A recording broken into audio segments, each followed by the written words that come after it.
Hello hi ನಮಸ್ಕಾರ ಎಲ್ರಿಗೂ. ನಾನು Deepa Annayya, fashion design student in IFT. Welcome back to my. ಏನು ಗೊತ್ತಾ, ನನ್ನ ತಮ್ಮ ಬಂದಿದ್ದ.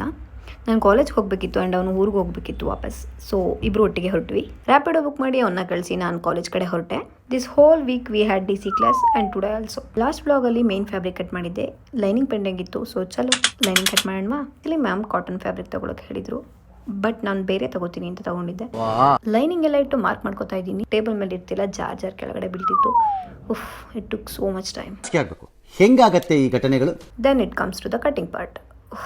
It's done. ಅದ್ರ ಮಧ್ಯೆ ಇವ್ರು ಬೇರೆ ಕೂತ್ಕೊಂಡು ಆರಾಮಾಗಿ ಮಾತಾಡ್ಕೊಂಡು ಚಿಲ್ ಮಾಡ್ತಾ ಇದ್ರು. ಅದು ಬೇರೆ ಸ್ವಲ್ಪ ಹೊಟ್ಟೆ ಉರಿತಾ ಇತ್ತು. ನಾನು ಕೂತ್ಕೊಂಡು ಮಾತಾಡೋಕ್ಕಾಗ್ತಿಲ್ವಲ್ಲ ಅಂತ. ಆ್ಯಂಡ್ ನನ್ನ ಫ್ರೆಂಡ್ಸು ಬಂದಿರಲಿಲ್ಲ, ಅದು ಬೇರೆ ವಿಷಯ. ಅವರೆಲ್ಲ ಯಾಕೆ ಕಂಪ್ಲೀಟ್ ಮಾಡಿದ್ದಾರೆ ಅಂದರೆ ದೇ ಆರ್ ಡಿಪ್ಲೊಮಾ ಸ್ಟೂಡೆಂಟ್ಸ್. ಅವ್ರಿಗೆ ಈ ಕ್ಲಾಸ್ ಮುಂಚೆನೇ ಇತ್ತು, ಬಟ್ ನಮಗೆ ಸ್ಟಾರ್ಟ್ ಆಗಿದ್ದು ಇವಾಗ. ಸೊ ಓಕೆ ಫೈನ್, ಅವ್ರೇನಾದರೂ ಮಾಡ್ಕೊಳ್ಳಿ, ಬನ್ನಿ ನಾವು ಸ್ಟಿಚ್ ಮಾಡುವ. ಫ್ಯಾಬ್ರಿಕ್ ಕಟ್ಟಿಂಗ್ ಎಲ್ಲ ಆಗಿದೆಯಲ್ಲ, ಸ್ಟಿಚಿಂಗ್ ಎಲ್ಲ ಏನು ಬೇಗ ಮುಗಿಸ್ಬಿಡ್ಬೋದು ಅಂತ ಅಂದ್ಕೊಂಡು ಕೂತ್ಕೊಂಡೆ. ಬಟ್ ಸ್ಟಿಚಿಂಗ್ ಎಲ್ಲ ಮುಂಚೆನೇ ಟಚ್ ಇರೋದ್ರಿಂದ ನಾನು ಅಂದ್ಕೊಂಡೆ ಬೇಗ ಮುಗಿಸ್ಬೋದು ಅಂತ. ಬಟ್ ಆಗಲಿಲ್ಲ. ಈವ್ನಿಂಗ್ ಗಂಟು ಅಪ್ಪಂದು ಹೊಲ್ದೆ.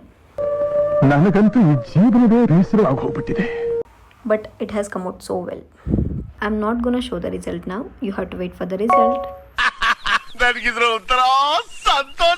Literally, I was there in college till 5:30. Exams ಬಿಟ್ಟರೆ ಇವತ್ತೇ ಇಷ್ಟವರೆಗೂ ಇದ್ದಿದ್ದು. And that too without my friends. Stitching ಎಲ್ಲ ಮುಗಿಸ್ಕೊಂಡು ಮನೆ ಕಡೆ ಹೊರಟೆ. Then I had to buy vegetables. So ಶಾಪ್ಗೆ ಹೋಗಿದ್ದೆ.